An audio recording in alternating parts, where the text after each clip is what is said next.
Sebelum kita masuk ke videonya, ayo subscribe dan nyalakan lonceng notifikasinya. Afirmasi untuk yang berusia di atas 35 tahun. Belum cukup itu, diberikan lagi afirmasi yang di atas usia 50 tahun atas permintaan Komisi 10 kepada Mendikbud.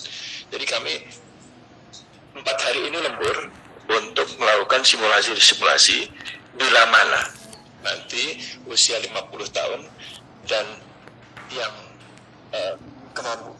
kemampuan teknis itu ditambah nilainya. Nah, tentu saja keputusannya nanti ada di pimpinan di Pak Menpan dan Mendikbud. Ambang batas mana yang akan diambil? Apakah 5%, 7%, 10%? Tapi dari kami sudah kami selesaikan tadi malam. Nanti mungkin besok Pak Menteri nanti akan sama-sama dengan sisi usia diberikan afirmasi untuk yang berusia di atas 35 tahun.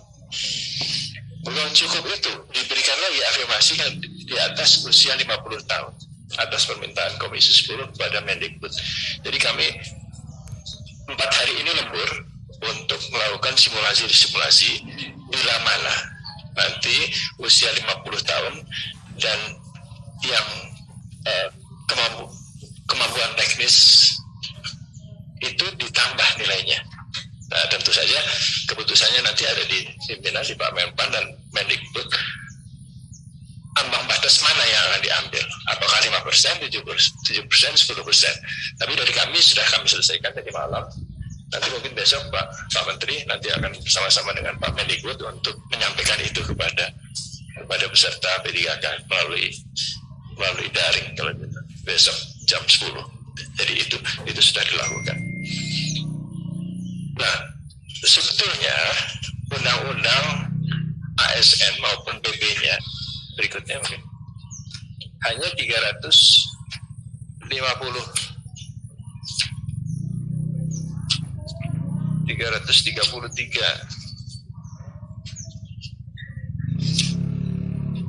ada di mana tuh? Ada di sini.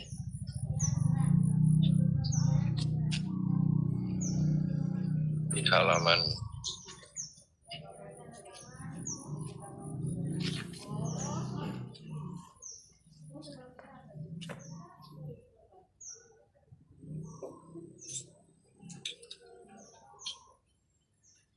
di sini Pak.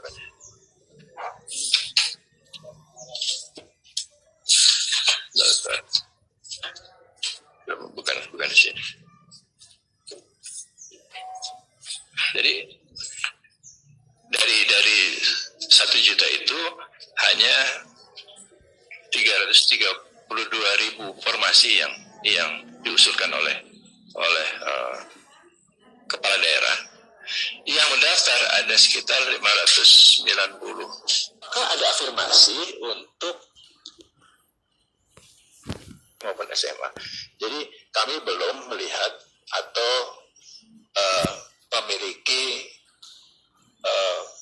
rencana untuk mengisi guru-guru di swasta karena ini yang negeri saja belum selesai dan yang swasta itu menjadi tanggung jawab yayasan atau pemilik dari sekolah itu.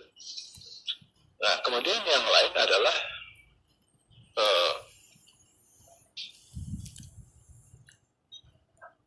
Pak Sultan tadi mengatakan rekrutmen di daerah. Saya ingin menyampaikan dulu, Pak Sultan, saya pernah ke istananya disuguhi kopi Ternate yang luar biasa enaknya. Kopi rempah Ternate, Pak Menteri. Jadi pulangnya saya beli banyak sekali. Apakah ada afirmasi untuk ASN yang mendaftar di daerah? Jawabannya ada, Pak. Jadi afirmasinya dalam bentuk tingkat kesulitan soal yang berbeda. Kalau kita menggunakan tingkat kesulitan soal seperti di Jawa atau di provinsi yang maju, pasti tidak ada yang lulus di Papua, tidak ada yang lulus di Maluku Utara, tidak ada yang lulus di NTT. Jadi untuk daerah-daerah yang tingkat pembangunan dan tingkat pendidikannya belum memenuhi standar nasional, itu tingkat kesulitan nilainya berbeda. Kita turunkan tingkat kesulitan nilai. Jadi di dalam tes CAT itu ada 3 kelompok tingkat kesulitan: mudah, sedang, dan tinggi. tingkat kesulitannya. Nah, kalau di Jawa itu 25% mudah, 50% sedang, dan 25% dengan tingkat kesulitan tinggi. Itu normalnya begitu. Tapi kalau di Papua, di Maluku, Maluku Utara, NTT, itu tingkat kesulitan mudah dan sedang saja, tidak ada yang tinggi. Dan yang mudahnya ini mungkin 50-60%. Gitu. Jadi dari sisi itu sebetulnya mereka lebih mudah untuk bisa lulus passing grade.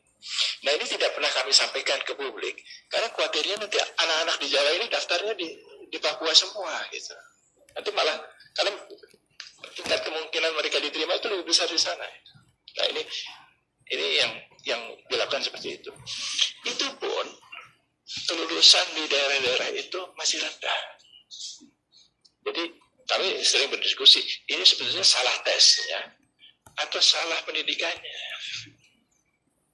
Jadi kami beranggapan bahwa tes ini muara saja, gitu.